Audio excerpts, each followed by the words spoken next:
తాతగారు నమస్తే, ఏం చేస్తున్నారు? మేము వ్యవసాయం కొద్దిగా చేసుకుంటున్నాం. ఎలా ఉంది వ్యవసాయం మరి? ఏముంది పెడుతున్నాము, అభివృద్ధి ఖర్చులు ఎక్కువ కనపడుతున్నాయి. అమ్మపోయేటప్పటికి అందుబాటులో ఉండలేదు, కూలీలు కూడా రేట్లు ఎరిగిపోయింది. వ్యవసాయం నష్టం. మాగానే ఇక్కడికి మాగానే. మరి రైతుల దగ్గర ధాన్యం కొన్ని డబ్బులు ఇవ్వకుండా మోసం చేస్తున్నాడు అంటే చంద్రబాబు నాయుడు నిజమేనా? ఎవరు మోసం చేస్తున్నారు? ఎవరో మోసం చేయట్లా, అమ్ముకుంటున్నారు, మరి తీసుకొచ్చుకుంటున్నారు. ప్రైవేట్ వాళ్ళు కొనుక్కుంటున్నారు, తీసుకొచ్చుకొని. చంద్రబాబు నాయుడు ఏం మోసం చేయట్లేదు. ఇప్పుడు మరి కూటమి ప్రభుత్వం వచ్చి 14 నెలల కాలం అయిపోయింది. గత 5 సంవత్సరాల పరిపాలనకి 14 నెలల పాలనకి మీరు గమనించిన తేడాలు ఏమన్నా ఉన్నాయా? వాళ్ళు ఏం రోడ్లు వేయలేదు. అమరావతి అక్కడ 3 రాజధానులు అన్నారు, ఒట్టి మాటలు చెప్పడం తప్పితే ఏం లేదు. అక్కడ అంటాడు విశాఖపట్నం అంటాడు, మంగళగిరిలో ఆయన ప్యాలెస్ కట్టుకున్నాడు, డబ్బులు ప్రజల సొమ్ము కట్టి కోట్లు కొట్టుపెట్టి కట్టుకున్నాడు. అది తప్పితే సెల్ఫ్ ఆదాయం తప్పితే ప్రజా కార్యక్రమాలు ఏం చేయలేదు, మాటలు చెప్పుకోవటమే. అది ఇక్కడ అన్నదాన కార్యక్రమం ప్రతిరోజు 5 రూపాయలు భేదాలు పెడుతున్నారు. ఆయన ఏం పెట్టలేదు. ఇంకేం ఆయన చేసేది? డబ్బులు పోగు చేసుకున్నాడు. ఏమన్నా రోడ్డు అమ్మంటే రైతులకి పొలాలు ఉంటాయి, కాజేసుకున్నారు. వాళ్ళ మంత్రులు వాళ్ళందరూ కలిసి కాజేసుకున్నారు, వాళ్ళకి లేకుండా చేశారు. అది అభివృద్ధి కార్యక్రమాలు ఆయన చేసింది. లేదు అసలుకి రైతులను చేసింది నేనే, ముతగా వాళ్ళకు కూడా నేనే మంచి మంచి పథకాలు ఇచ్చాను, చంద్రబాబు వచ్చి ఏమి ఇవ్వట్లేదు అంటున్నాడు. ఏమి ఇస్తే కనపడుతుంది కానీ మాటలకను శాస్త్రాలు కదా, కార్యక్రమం రూపంలో కనపడాలా. అందరూ తృప్తిగా రాజధాని కూడా తృప్తి పెడుతున్నాడు. ఈ నెల మధ్య ఆయన దిగేటప్పుడు ఆ అమరావతి దగ్గర ఇనప కడ్డీలు కూడా కాజేసి వెళ్ళారు. వాళ్ళే ఎమ్మెల్యేలు కూడా కాజేసి ఇనప కడ్డీలు కూడా. అప్పుడు అన్నీ దోపుడు తప్పితే వాళ్ళు ఏం చేసి అభివృద్ధి కార్యక్రమాలు వాళ్ళ దగ్గర ఏం లేదు. కనపడితే ఎందుకు ఓడిపోతాడు? 12 సీట్లు ఎందుకు వస్తాయి? మరి వీళ్ళకి ఎందుకు వస్తారు? ప్రజలు అనుబంధంగా ఉన్నారు కాబట్టి మంచి కార్యక్రమం చేస్తున్నారు. అది చేయట్లేదంట చంద్రబాబు నాయుడు. అసలు అయిపోతే ఎట్లా నిలుపుతున్నాడండి? అభివృద్ధి కార్యక్రమాలు చేస్తున్నాడు. ఇతర ఇండస్ట్రీలు జనాలు పిల్లలకి ఉద్యోగాలు అవన్నీ ఇతర దేశాల నుంచి వాళ్ళు పిలుస్తున్నాడు. దేశాలకి వెళ్తుంది ఇక్కడ దోచుకున్నది అక్కడ దాచుకోవటానికి అంట. ఎవరు కనపడుతుంది కదండి, డెవలప్మెంట్ కనపడుతుంది కదా, వాళ్ళని తీసుకొచ్చి ఇక్కడ అమరావతి దగ్గర ఇవన్నీ చేస్తున్నాడు కదా. మాటలకను చేతలకి చాలా తేడా ఉంది. కార్యక్రమం కనబడేదే చేసేది, మాటలకు ఎవరు ఉండదు. అది మరి ఏంది ఇప్పుడు చంద్రబాబు నాయుడు గారు అసలు ఏం చేయట్లేదు. నాకు అందరూ అప్పుడే ప్రభుత్వం మీద వ్యతిరేకత వచ్చేసింది, మళ్ళీ నన్ను సీఎం అంటున్నారు, అక్కడికి వెళ్ళినా అంటున్నాడుగా జగన్మోహన్ రెడ్డి. అంటే చాలా టైం ఉన్నప్పుడు నేను ఇప్పుడే దిగుతాను, ఎగిరితే ఈ గాలిపటం తాడు తెంపిన గాలిపటం ఎగిరిపోద్ది, వెనక రాదు. ఎన్ని ముళ్ళు వేసినా తెగిపోద్ది. కానీ ఏది నీ దగ్గర బలం ఏది? బలం ఉంటే ఎందుకు ఓడిపోతావు? 12 సీట్లు ఎందుకు వస్తాయి? అసలు కార్యక్రమం 11 వచ్చినాయి, ఎందుకు వస్తాయి? ఈవీఎంలు మాయ చేసినాయి అంటగా. ఈవీఎం మాయ చేయలేదు, అందరు నువ్వే మాయ చేసేది, ఇంకెవరు మాయ చేసేది వాళ్ళు లేరు. ప్రజానీకం ఇది కనపడేది కదా, మాయ చేస్తే కనపడేది కదా, కనపడలేదే. 12 సీట్లు ఎందుకు వస్తాయి? నువ్వు బాగా మంచి పని చేస్తే ఎన్ని సీట్లు వస్తాయి? ఎందుకు వస్తాయి? ఈయనకి ఎందుకు వస్తాయి చెప్పు అనేది. నేనంతా మంచిగా చేశాను, బటన్లకి అందరికి డబ్బులు వేసాను, చంద్రబాబు నాయుడు డబ్బులు వేయటం చేత కావట్లేదు, పేదలను ఇబ్బంది పెట్టేస్తున్నాడు అంటున్నాడు కదా. కనపడుతుంది కదండి రోడ్లు వేయటం. ఆయన రోడ్లు వేయలే, ప్రమాదాలు జరిగినాయి, అన్నీ జరిగినాయి. కానీ రోడ్లు వేస్తున్నారు కదా, సెంట్రల్ గవర్నమెంట్ దగ్గర నుంచి కదా ఫండ్స్ వస్తున్నాయి, చేస్తున్నారు. కార్యరూపంలో ప్రజలు అందుబాటులో ఉండే అనుకూలంగా చేసుకుంటూ వస్తుంటే కనపడుతుంది కదండి. ఈ సంవత్సరంలోనే ప్రభుత్వం మీద పూర్తి వ్యతిరేకత వచ్చేసింది, అందరూ మళ్ళీ నన్నే కోరుకుంటున్నారు, నేను వచ్చేస్తాను అంటున్నాడు. వచ్చేస్తే ఎవరు అర్థం పెట్టరు కదా. ఇది మాటలకను చేతలకి చాలా టైం ఉంది.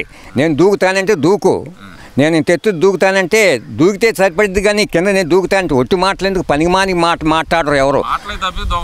దూకటం లేదు, చేసేవాడు చేస్తాడు కానీ మాటలు చెప్పడు అసలు. పేద రైతుంటే రోడ్డు అమ్మటే అన్నీ వాళ్ళు మినిస్టర్లు అందరు కాజేశారు. ఎందుకు కాజేయాల్సి వచ్చింది? పేద రైతులు కూడా కాజేశాయి. మన కోర్టులో ఉన్నాయి కదా, అన్నీ ఏంటి అసలు? అన్ని ఫండ్స్ అన్నీ కాజేశారు కదా, అన్నీ ఒక్కొక్కటి జైల్లోకి పోతున్నారు కదా.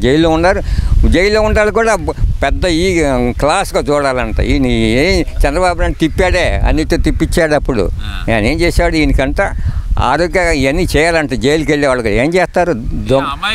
అమాయకులను అరెస్ట్ చేస్తున్నాడు అంటగా చంద్రబాబు నాయుడు.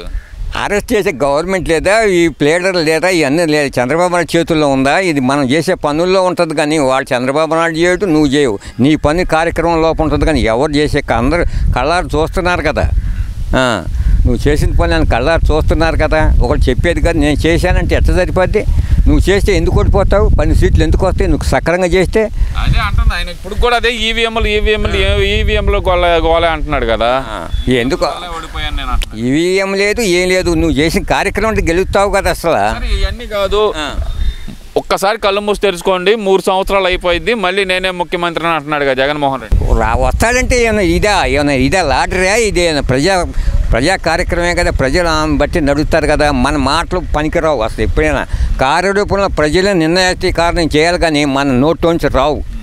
ప్రజల నిర్ణయమే మనం గెలుస్తాం కానీ. జగన్మోహన్ రెడ్డి 2.0 అంటే ఏందో చూపిస్తాను అంటున్నాడు కదా. మరి చూపించినాడు కదా 2.0 ఏదైనా కానీ చూపించినాడు కదా. కనపడేది ఒట్టి మాటలను పనికి మాటలు నేను అన్ని చేస్తాను ఇన్ని చేస్తాను ఉండి ఏం లాభం అంట. కార్యరూపంలో చూపించాలి కానీ. ఈ ప్రశ్నిస్తున్నారని చెప్పి వల్లభనేని వంశీ మీద కానీ, పేరు నాని మీద కానీ, అంబటి రాంబాబు మీద కానీ, కాకాని గోవర్ధన్ రెడ్డి మీద కానీ వీళ్ళందరి మీద కేసులు పెట్టి హింసిస్తున్నాడు చంద్రబాబు నాయుడు. అసలు అందగాడైనటువంటి వల్లభనేని వంశీని అరెస్ట్ చేయటం ఏంది అంటూ అంటున్నాడు కదా. ఆయన చేసిన పనులు ఏంటి? ఏం చేశాడు? అన్ని చేస్తేనే కదా ఊరక చేస్తారా? ప్లేడర్లు అందరూ ఉంటారు కదా. నువ్వు చెడు చేస్తేనేమో చెడుగా తీసుకెళ్తారు కానీ నన్ను తీసుకెళ్తారుగా. కార్యరూపం నువ్వు చేసిన ఉంది రికార్డు ఉంది కదా, రికార్డు ప్రకారమే కదా నిన్ను అసలు ఏం తెలియదు. అసలు నోట్లో బెల్లగడ్డ తీసుకు ఉమ్ము కిందకేస్తారు, మింగరు అసలు. వాళ్ళు అంతా మింగిన వాళ్ళే, వాళ్ళు ప్రజల్ని మింగేశారు. వాళ్ళు ప్రజల్ని మింగేసినారు కాబట్టి ఓడిపోయారు. ఇప్పుడు మాట్లాడుతున్నారు. మంచి పని చేసిన వాడు ఇటు మాట్లాడదు. మరి రోజా ఏంది గాలిలో గెలిచారు, ఇంకో మాట ఏదో అంటుంది, ఆమె కూడా అంటుంది కదా. అసలు మాటలు అంటానికన్నా చేతలకి చాలా తేడా ఉంది. ఏదైనా మాట్లాడవచ్చు. దాంట్లో ప్రజల నిర్ణయాధికారం చేసేది మంచి చేసి మాట్లాడుతుందా? పాదయాత్ర చేస్తానంటున్నాడు జగన్మోహన్ రెడ్డి. చేస్తే మంచిదే. చేస్తే ఎవరు కాదంటారా? ఎవరైనా చేస్తే ఎమ్మటొస్తే చెయ్యి. ఎవరైనా వద్దంటారా? ఇది వద్దనేది ప్రభుత్వం కాదా, ప్రజాప్రభుత్వం. చేస్తే నువ్వు కూడా ముఖ్యమంత్రి కావాలనుకుంటే అవు కాదని ఎవరంటారు? ప్రజలు తీర్పే కదా. నా ఇష్టం, మన తీర్పు కాదు. మీరేమనుకుంటున్నారు? 2029లో జగన్మోహన్ రెడ్డి ముఖ్యమంత్రి అవుతాడని భావిస్తున్నారా? మరి మేము భావ్యం. ఎందుకు భావిస్తాం? రోడ్లు సక్రంగా లేవు, ఏమి లేవు, ఇల్లు లేవు, బేదలకు లేవు, అన్నీ దోపుడే కదా. ఆడ బేద రైతులు ఉంటే అన్నీ కాజేయటం, వీళ్ళందరూ కాజేసి కోర్టులో ఉన్నాయి కదా. కోర్టులో పడే ఉండరు కదా. మంత్రులు చేశాడు వచ్చే అవకాశం లేదంటారు. లేదు, మంచి ప్రజల నిర్ణయాధికారి మంచిది నిర్ణయం చేస్తారు కానీ దుర్మార్గం నిర్ణయం ప్రజలు చేయరు. సరే, అన్నా క్యాంటీన్లు పెట్టి పేదలకు ముష్టేస్తున్నారు. వాళ్ళకి 5 రూపాయలు ముష్టేసి మిగతా పథకాలు ఇవ్వకుండా మోసం చేస్తున్నాడు చంద్రబాబు నాయుడు అని చెప్పి ఈ మధ్యకాలంలో ఒక వైసీపీ ఎమ్మెల్యే అన్నాడు. మరి దానికి ఏమంటారు? ప్రజల నిర్ణయం చేస్తారు. ఎక్కడ తింటున్నారా, పారేస్తున్నారా, లేకపోతే బిల్లులు చేసుకుంటున్నారా? ఇప్పుడు నువ్వు ఉండవనుకో, ఏదో ప్రజలు ఒక చోట నుంచి ఒక చోటకు వస్తున్నారు, బాగుంటే తింటున్నారు. రైతులు కూడా భోజనాలు తింటున్నారు. ఒకవేళ టౌన్లో పోతే తింటున్నారు, పెడుతున్నారు. 5 రూపాయలకి తింటున్నారు. తృప్తిగా లేకపోతే ఇంకా సేపటి ఉంటే ఇంకొక 5 రూపాయలు తింటున్నారు. తృప్తికరంగా తింటున్నారు 5 రూపాయలు ఇచ్చి. ముష్టి భోజనం కాదు, మంచి భోజనం అయితేనే తింటారు. ముష్టి భోజనం అంటే అది ఇసిరేసేది భోజనం కాదు. మనసు తృప్తిగా వండేసి పెడుతున్నారు కాబట్టి తింటున్నారు. తింటాను, తృప్తిగా ఉంటే తింటున్నారు.